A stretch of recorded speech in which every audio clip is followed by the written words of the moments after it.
Today we're looking at Baron, a living siege engine who rains destruction on his enemies. Baron brings incredible range and powerful burst damage to his team. When building crystal items, he becomes mobile artillery, shelling enemy teams from extreme distances. His weapon path enables aggressive maneuvering during combat, allowing him to quickly bring down high-value targets. Baron's heroic perk, Rocket Launcher, significantly increases the damage of his basic attacks. Additionally, each rocket explodes on impact, dealing full damage to surrounding enemies. This splash damage is reduced against lane minions. When Baron activates his Porcupine Mortar, he lobs a shell to the target location, dealing heavy damage to enemies on impact. Baron can hold up to 2 shells at a time, allowing him to fire twice in rapid succession. Enemies are also lightly slowed when hit by a mortar. When purchasing red weapon power items, the strength of the slow is greatly increased. On the other hand, blue crystal power items extend the range of this ability, allowing Baron to shell enemies from greater distances. I recommend learning and upgrading this ability first. When building crystal items, always take the overdrive as soon as possible. After powering up his jump jets, Baron launches to the target location, then gains a burst of movement speed. His next basic attack after landing fires quickly and reloads instantly, allowing him to fire 2 rockets in rapid succession. Blue crystal power items greatly extend the range of this ability. However, Baron takes longer to power up for jumps the further away he is from his destination. Red weapon power items reduce and eventually remove this power-up time. Additionally, each basic attack reduces the cooldown of jump jets, allowing weapon builds that focus on basic attacks to use this ability more frequently.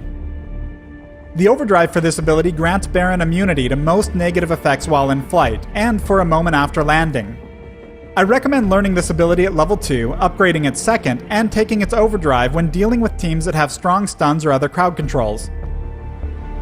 Baron's Ion Cannon ultimate allows him to mark a location for an orbital strike. A few seconds later, the location is obliterated, dealing massive damage to all enemies in the area. This deals full damage to enemies near the center, while dealing reduced damage to enemies near the edges.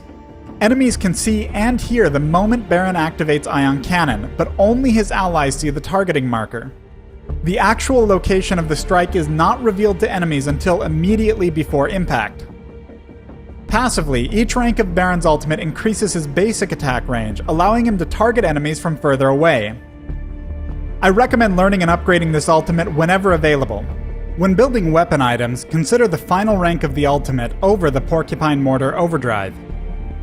A teamfight breaks out as the enemy Alpha and Catherine catch Baron and his team out in the open. As the enemy Celeste rushes in, Baron fires 2 mortars to block her path. Because he's building heavy crystal power, Celeste is forced to back off to avoid the extreme damage of each shell. Immediately, she unleashes her Solar Storm. Had he built weapon power, he could quickly jump to avoid the storm, but due to his slower movement and the power-up time on his jump jets, he'll need to eat the full barrage to continue moving to safety. But Baron has just triggered his Ion Cannon. Despite outranging Celeste, she moves quicker and strikes faster than him, and his only chance to take her down depends on landing this ultimate. As the Ion Cannon's location is revealed, Celeste has already started moving into its impact zone to avoid another mortar shell. Many heroes can easily avoid getting hit by any individual mortar shell, but this very trait makes him fantastic at driving opponents into his Ion Cannon or another mortar shell. On pure instinct, Celeste backs away from the Ion Cannon, getting annihilated from both impacts. Alpha and Catherine move in, sealing Baron's fate. By splitting the team at the start of the fight, Baron was forced to spend his time covering his weaknesses rather than positioning for his damage and zoning. During this match, Baron and the enemy Jewel have been massive threats, with each team setting up to play to their strengths. Baron and Arden prepare for the inevitable fight as Saw baits the enemy team. The moment they dive in, Arden brings down the gauntlet. At this moment, Saw has already been stunned by Catherine and now rooted by Rhyme. However, Arden has managed to stun Jewel in the gauntlet walls, providing the only real chance Saw has of staying alive. Right now, Baron has 2 huge things going in his favor. First, the gauntlet walls allow him to safely stay close to the fight. Second, because Rhyme and Catherine are both focused on finishing Saw off, he knows exactly where to aim his mortars. He's already hit Rhyme once, and as the second shell lands, he'll hit him again. Saw backs off thanks to Arden's Vanguard just as the ion cannon strikes, erasing Catherine and Rhyme. Jewel is the last enemy standing, but despite her extreme damage, Baron finishes her off with a flyby, not even looking at the explosion as he pushes forward. Thanks for watching the Baron Hero Spotlight. Download Vainglory